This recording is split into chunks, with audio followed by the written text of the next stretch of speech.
Olá, meu nome é Nice e sejam bem-vindos a mais um áudio aqui para o canal. E hoje nós teremos a segunda parte do capítulo 3.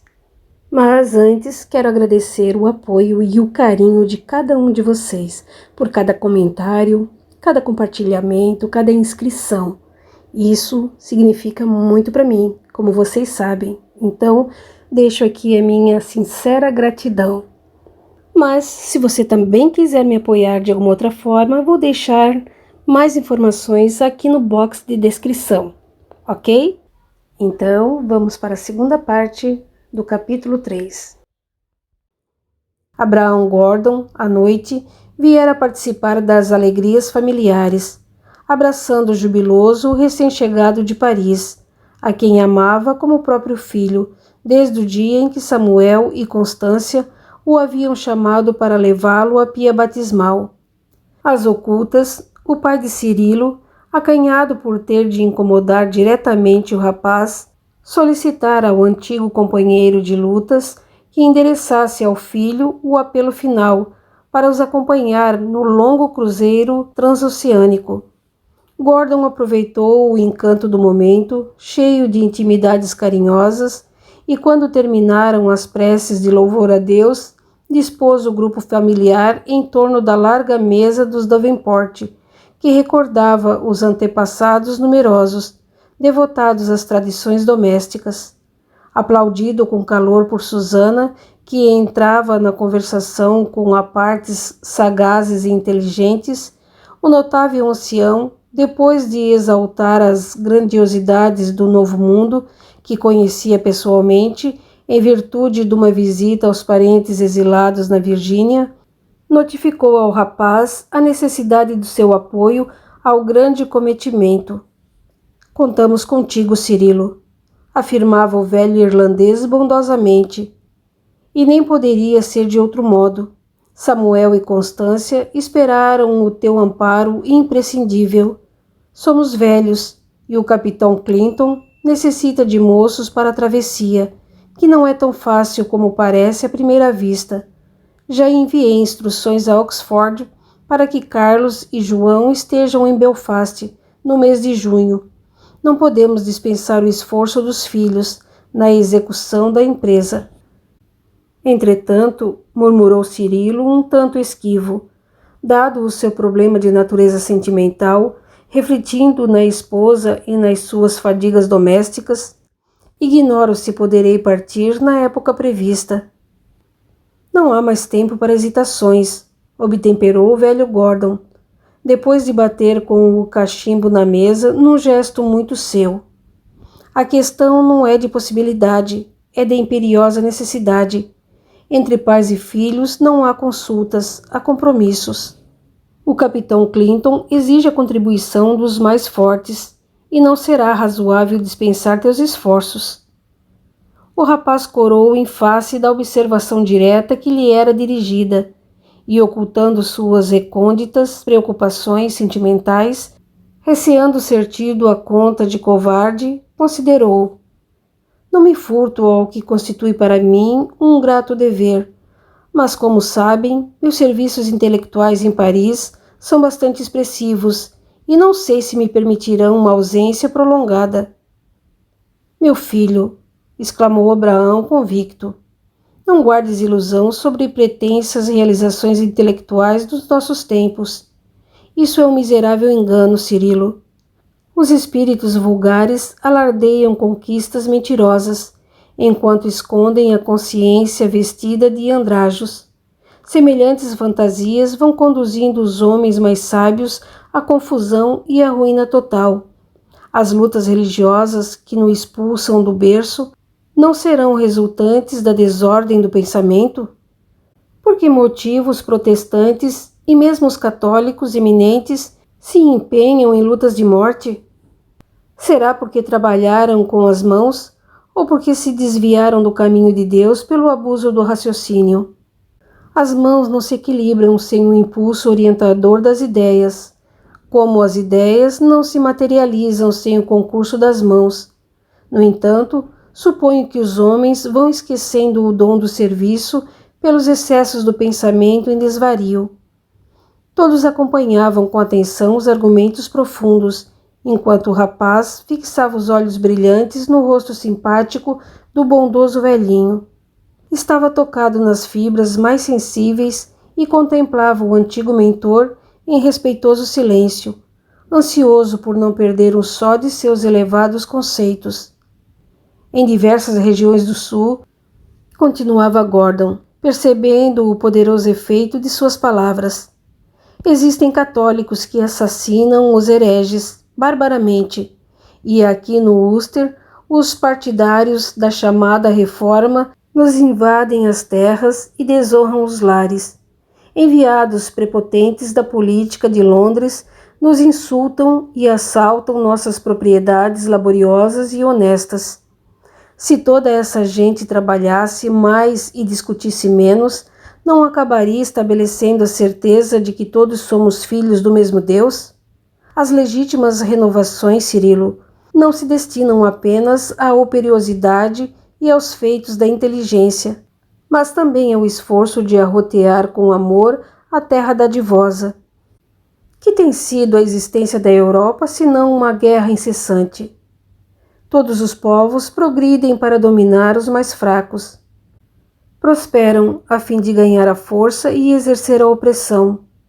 Tudo isso significa que o homem não necessita ser mais arguto para explorar o próximo, e sim que compreenda e ame a vida. E ninguém, meu filho, entenderá o próprio caminho sem trabalho intenso por concretizar um ideal de virtude na marcha para Deus.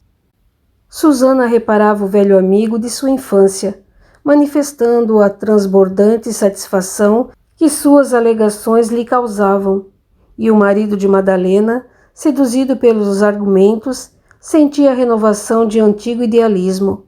Aquelas palavras vibravam estranhamente em sua alma. Tinha a impressão de que lhe ressurgia no imo alguma coisa ofuscada e quase perdida, que era o imenso amor à gleba, a dedicação ao solo, a que se acostumara a querer todo o bem, pelas lições vigorosas recebidas na infância. Por disposições maravilhosas do pensamento, sentia transportado a meninice distante. Atravessava descalço as pastagens orvalhadas em busca dos bois que mugiam longe. Revia as grandes árvores tratadas amorosamente e desejava tosquiar de novo os carneiros gordos e mansos. O ambiente social de Paris eclipsara-lhe o gosto pelas manhãs chuvosas, com o ruído da charrua sulcando a terra macia. Subitamente, experimentava a ansiedade de tornar a beber à luz das paisagens campestres, na companhia dos cavalos árdegos e resistentes. A inclinação do homem consagrado ao esforço da terra triunfava de todas as preocupações de ordem puramente intelectual. Agora lembrava que a França estava repleta de silogismos inúteis. Padres e filósofos disputavam esterilmente, redundando as suas cogitações numa comédia ridícula, em que cada qual permanecia mais vaidoso ao lado das aflições dos mais fracos, no seio do povo prejudicado e iludido. A guerra constituía invariavelmente o produto sutil desses excessos dos condutores da multidão. Eram raros os propósitos sérios, os impulsos enobrecedores, isentos de vaidade ou egoísmo. Cirilo estava magnetizado pela grandeza dos conceitos emitidos. Abraão Gordon tinha razão. Era necessário voltar à terra e escolher a flor da paz em seu seio acolhedor. Compreendo agora, exclamou, deixando entrever que descobrira a equação indispensável. Não posso perceber como andava tão esquecido. Vendo-o passar a mão pela fronte, os presentes entreolharam-se satisfeitos. A rendição de Cirilo, com respeito ao assunto, causava-lhes enorme prazer. Ainda bem, continuava Gordon encorajado. Estávamos certos de que não falharias na inclinação justa. As suas opiniões são incontestáveis. E já chegou a refletir nesse novo mundo que os navegadores nos trouxeram?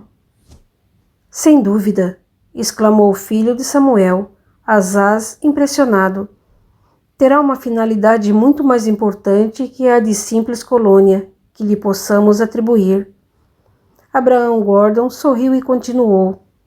Eu, que lhe conheço a grandeza insondável, posso afirmar que a América é uma região destinada por Deus aos flagelados e desiludidos da Europa. Suas florestas assemelham-se a um oceano de verdura.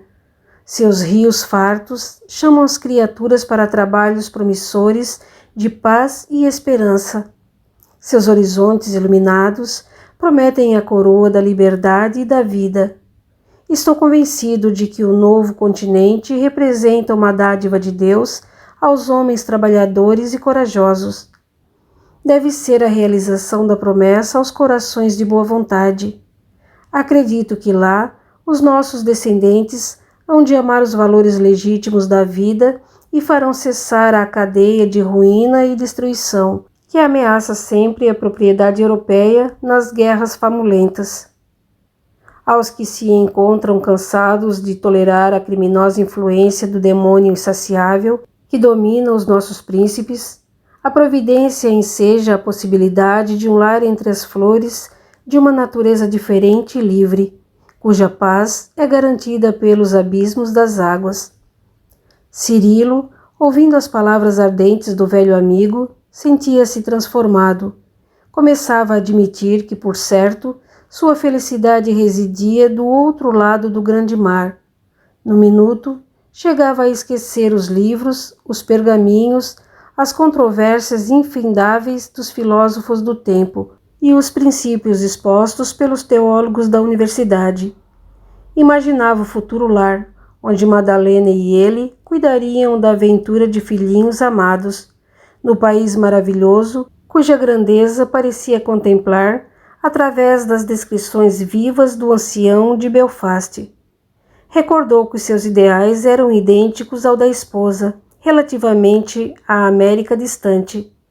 Madalena também tinha sede daqueles horizontes largos, daquela terra fecunda e perfumada. Sentindo que podia falar igualmente em seu nome naquela assembleia familiar, assumiu o compromisso de transferir-se definitivamente para o novo mundo. Depois de afirmar sua decisão, que despertou enorme e geral contentamento, a plateia se desdobrou em torno das realizações futuras. Susana e Constância emprestavam à conversação a mais vibrante alegria, terminando as combinações iniciais da viagem com expressivas demonstrações de júbilo sinceros. Diariamente, agora, repetiam-se as reuniões afetuosas na casa acolhedora, delineando-se todos os projetos em lide. Para que Cirilo partisse justamente tranquilo, ficou assentado que ainda voltaria a Paris, não obstante as dificuldades das viagens de então, a fim de consultar a esposa quanto à possibilidade de sua partida. Na hipótese de ela continuar impedida pela moléstia da genitora, ele acompanharia os pais até a América, cuidaria das instalações iniciais e voltaria à França para buscar a companheira. Estava certo de que a esposa lhe aprovaria as decisões e compartilharia das suas esperanças. Ela também amava de longe aquelas florestas desconhecidas, onde haveriam de fundar a casa venturosa e farta para sua prole. No curso de uma quinzena, todas as deliberações estavam assentadas. Abraham Gordon fez a Samuel espontâneo empréstimo de dinheiro para que o filho pudesse deixar à esposa alguns recursos, uma vez verificada a impossibilidade de sua partida. Dentro de algumas semanas, Constância e o marido venderiam a parte restante da propriedade e resgatariam o compromisso. Desse modo, nadando em esperança de maravilhoso porvir, Cirilo regressou à França com a promessa de tornar a Belfast no fim de junho. Seu regresso ao lar foi acolhido entre carinhoso contentamento da esposa, e, contudo, os planos traçados na Irlanda causaram a Madalena certa estranheza, sem que ela mesma pudesse explicar o motivo das dolorosas angústias que lhe assaltavam o coração. O marido tratou de organizar numerosas providências às pressas, destacando-se a do seu desligamento da universidade em caráter definitivo, com as veladas preocupações da esposa. Deliberou ir a Blois, sem que a companheira pudesse participar da excursão, dado o estado grave da sogra. Estava ansioso por abraçar o velho Jacques. O tio amigo o acolheu com a satisfação habitual. Ouviu com interesse o relatório verbal da visita ao Ulster e concordava, em tese, com as alegações de Abraham Gordon sobre a mudança para regiões tão distantes. O rapaz inteirava-o entusiasmado das menores decisões tomadas, ao mesmo passo que o professor de Blois o considerava um tanto mudado.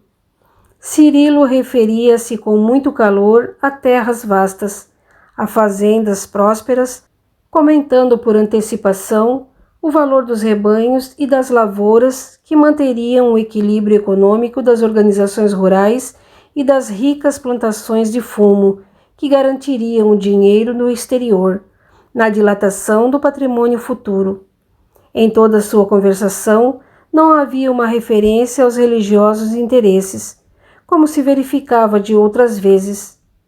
Não mais comentava os autores romanos e gregos ou a sabedoria desse ou daquele documento antigo, enriquecendo a palestra de observações elevadas e úteis. Jacques escutava-o admirado, disfarçando a custo a impressão de estranheza.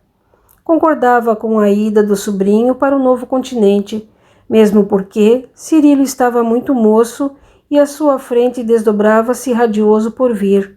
Mas não podia aplaudir-lhe a atitude centralizando todos os interesses em problemas de absoluta feição material.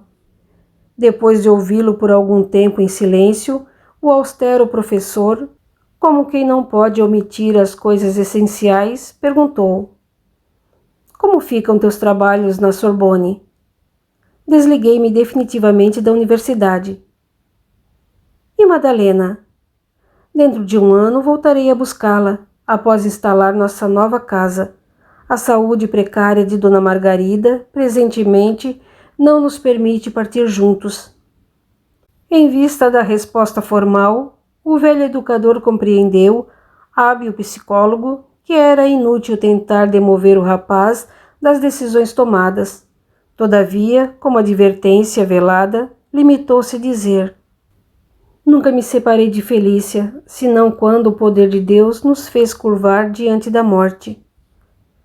Cirilo, porém, dominado pela visão dos interesses imediatos, não pôde perceber a sutileza do aviso e passou a fundamentar os motivos de sua resolução, recordando os apontamentos de Abraham Gordon relativamente ao panorama das lutas estéreis da Europa, acusando os gabinetes políticos como focos de chacina e destruição.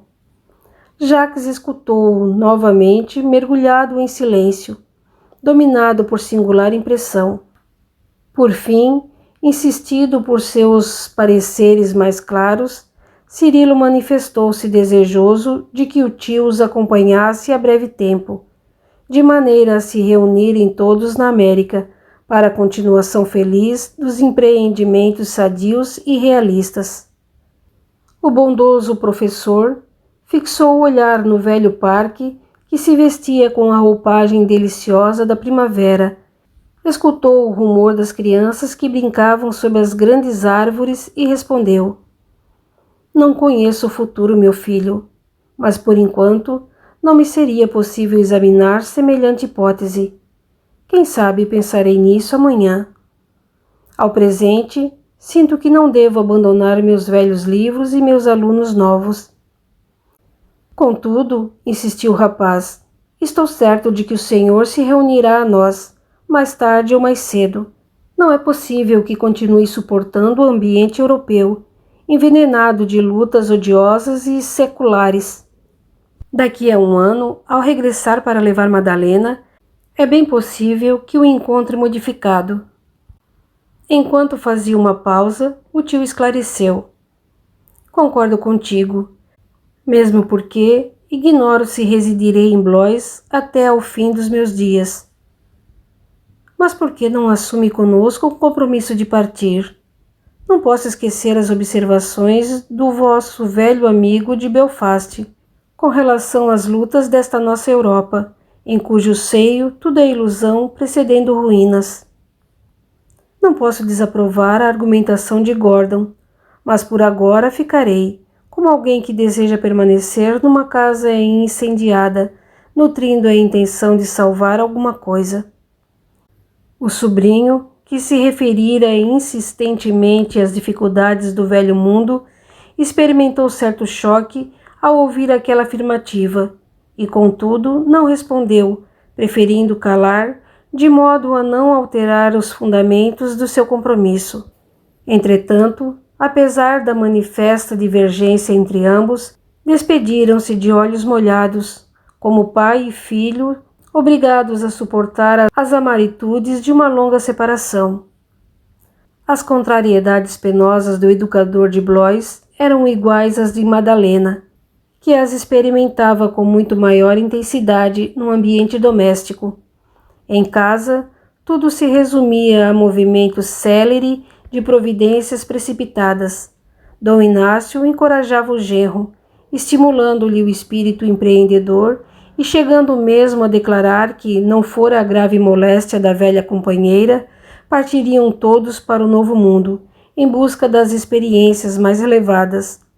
Discutia às vezes acalorosamente por demonstrar que a humanidade devia o benefício aos corajosos navegadores espanhóis e comentava com inveja a possibilidade conferida aos católicos irlandeses. Antero, igualmente, mantinha uma atitude de alegre aprovação aos projetos de Cirilo e expunha seus desejos de procurar mais tarde diversos parentes castelhanos localizados no sul do continente novo. A última pessoa a compreender as angustiosas preocupações de Madalena era justamente a enferma, que trocava significativos olhares com a filha, acusando-se intimamente como empecilho de sua partida em companhia do marido.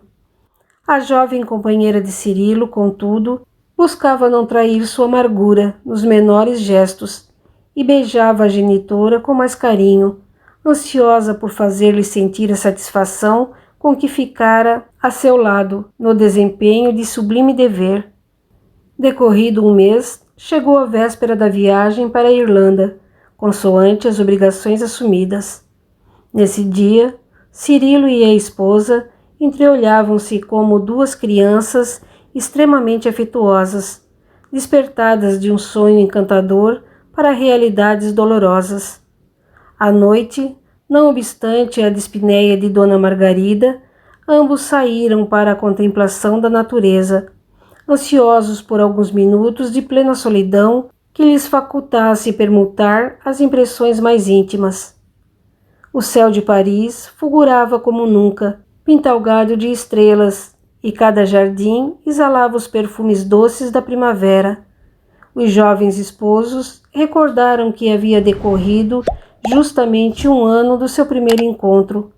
Falaram no carrossel de junho de 1662, entre carinhosas evocações. Certamente, a maioria dos amigos não mais se recordava dos folguedos populares, mas os pequeninos encantos das festividades representavam para eles poderosos motivos de reminiscências gratíssimas. 1 ano passara com a rapidez de uma semana breve. A certa altura da palestra, amorosa e confidencial, Cirilo tomou com mais vivacidade as mãos da esposa e considerou. Querida, não sei o que tenho. Minha coragem parece diminuir à medida que se aproxima o instante da separação. Não te deixes abater por emoções contrárias aos teus compromissos, Cirilo, murmurou ela, esforçando-se por manter atitude de extrema fortaleza moral, de modo a encorajá-lo sem lhe demonstrar a própria dor. Mais 1 ano apenas estaremos juntos, acima de todas as contingências materiais. Até lá, mamãe terá melhorado e partiremos todos. Em primeiro lugar, seguirá nossa família de Belfast e depois nós, os de Paris. Reconheço tudo isso e não me faltam esperanças, disse o rapaz. Entretanto, mortificantes pensamentos me dilaceram o coração. Ela, que lhe falava de alma opressa, não conseguiu esconder por mais tempo a emoção e deixou cair uma lágrima, embora fizesse o possível por ocultá-la. Choras, Madalena? Perguntou o rapaz, penosamente surpreendido. Sofres também assim? Não, Cirilo, minha lágrima é de esperança, pois que a saudade significa a própria esperança, chorando de ansiedade e alegria. O filho de Samuel compreendeu que necessitava controlar as próprias forças, a fim de levantar o ânimo da companheira abatida por graves provações domésticas, e, enlaçando-a com muito carinho, procurou consolá-la. Não chores, Madalena. Breve regressarei a buscar-te, e seremos venturosos para sempre. Edificarei nossa casa nalguma encosta cheia de verdura, de onde possamos, todas as noites, contemplar o céu. Abraão Gordon me esclareceu os detalhes da paisagem do nosso futuro habitat, e creio saber de antemão o local em que teceremos o nosso ninho. Havemos de admirar a beleza e a imensidade dos horizontes. Um grande rio banha nossas terras. Logo que conclua a casa, rodeá-la-ei de jardins. Quando lá chegares, tudo há de ser primavera, vida e alegria. E mais tarde, querida, criaremos nossos filhinhos sob a umbela de um firmamento luminoso e livre. A filha de Dom Inácio enxugou as lágrimas com sincera conformação e falou comovida. Cirilo, não desejo que partas sem me ouvires. Essas palavras eram ditas com inflexão de voz indefinível e, no entanto, como que se perdiam em tímidas reticências. Dize, Madalena, de que se trata? É que nesses últimos dias venho sentindo comoções estranhas e mamãe acredita que se prendam ao nosso primeiro sonho. Ele abraçou-a sensibilizado. Como sou feliz, murmurou, transbordante de júbilo. Não ficarei tão sozinha, concluiu com resignado sorriso. E assim permaneceram longas horas, na contemplação da noite, permutando promessas de infinito amor e mútua compreensão. Cirilo arquitetava 1000 castelos para o porvir, enquanto a esposa escutava-o enlevada, olhos luzindo de esperança, acompanhando-lhe o idealismo ardente. Discutiram os detalhes da futura residência na América. Falaram dos filhinhos que Deus lhes mandaria ao lar e que seriam educados distante dos centros do despotismo e da ambição. Em dados momentos, a voz da jovem embargava-se de lágrimas, mas fazia o possível por demonstrar paciência e energia em tão amorosas circunstâncias. Ante a nova perspectiva, o rapaz prometia esforçar-se para voltar antes de um ano. Assim, afogando mútuas esperanças, passaram a última noite, ansiosos por dilatá-la ao infinito. No dia seguinte de manhã, a família Villamil, exceto Dona Margarida, estava congregada em pequeno conselho. Antero, com a sua expressão artificial, justificava a preocupação de Cirilo quanto à construção do lar, no seio agreste da natureza, pois também ele, segundo afirmava, a qualquer situação destacada em Paris, preferiria o recanto simples e calmo de Versalhes. E enquanto Dom Inácio fazia ao genro as suas alegres e derradeiras recomendações, Madalena contemplava angustiadamente o esposo, desejando repetir-lhe as observações do amor infinito. Tinha sede de redizer-lhe no ouvido os 1000 pequeninos cuidados do coração, mas a presença de Antero e do genitor lhe tolhia as carinhosas expansões. O velho fidalgo encarava o seu estado de espírito com vereditos ruidosos, que a filha era obrigada a receber com humildade e complacência, esforçando-se para ocultar a amargura indefinível que lhe cortava o coração.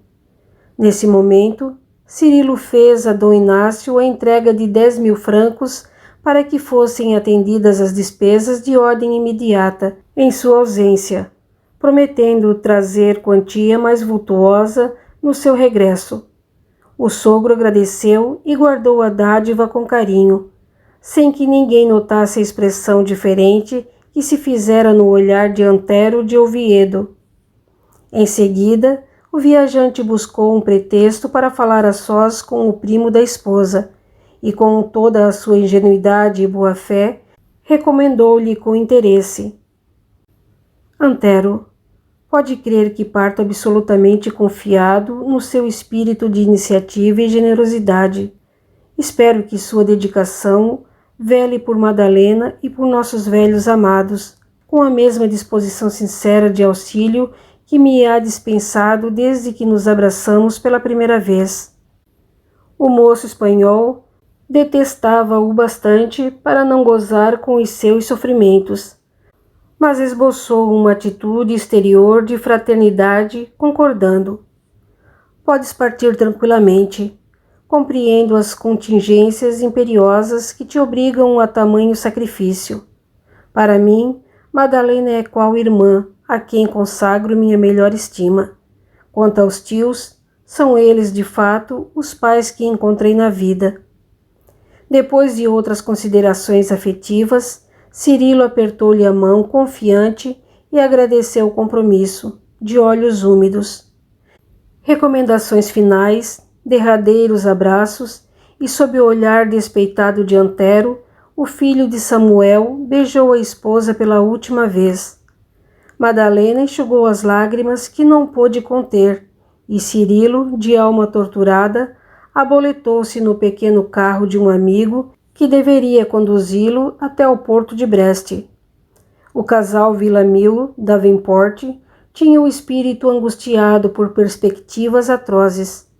Madalena, porém, elevava orações ardentes ao céu, suplicando à Mãe de Jesus que lhe balsamizasse o cérebro torturado por martirizantes presságios.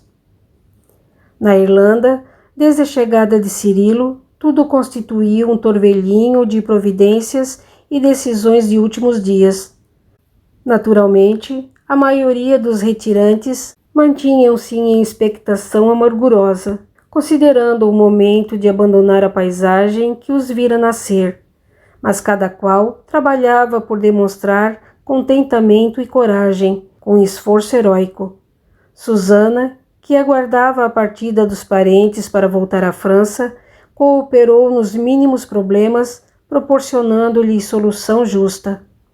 A nau do capitão Clinton era de construção reforçada e largas proporções, mas não podia conter tudo que Constância desejava levar como recordação do Ulster. Entretanto, a boa senhora organizou pequenos pacotes com sementes de árvores e flores ao seu alcance, no intuito de cultivar as lembranças irlandesas nas terras fecundas da América. No dia do embarque, Susana chegou a afirmar, de cara alegre, que o navio de Clinton assemelhava-se à Arca de Noé, em miniatura. Na praia, a jovem de Blois contemplou a embarcação até que desaparecessem ao longe as velas enfunadas. Recolhida em sua imaginação doentia, Susana pensava consigo mesma: estou satisfeita, a vitória me pertence. Enquanto a embarcação atravessava o Canal do Norte, tudo foi um desdobrar de adeuses e entretenimentos caridosos. Aqui e acolá, sinais da costa acenando ao ânimo patriótico dos viajores. Mas quando o navio se afastou no segundo dia, a situação tornou-se muito diversa. Chegada a noite, com o vento favorável, a embarcação achava-se em pleno mar. O dia havia mergulhado num manto de indefinível tristeza. O próprio Abraão, segurando calmamente o cachimbo, fixava, olhos nevoados de lágrimas, o rumo da costa que ficava à distância. Em todos os espíritos, a saudade eclipsando a esperança. Quando a escuridão noturna se fez de todo sobre a imensidade móvel das águas, O ancião de Belfast acendeu um archote e abriu o Novo Testamento. Esta noite, disse ele com voz grave e pousada, leremos o livro ajoelhados. Os presentes o acompanharam com singular interesse, genuflexos.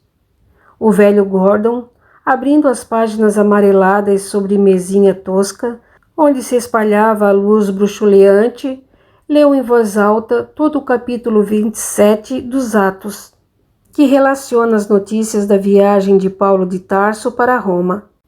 Isso feito, voltou às páginas, deteve-se no versículo 15 e repetiu em solene atitude: E sendo um navio arrebatado e não podendo navegar contra o vento, dando de mão a tudo, nos deixamos ir à toa.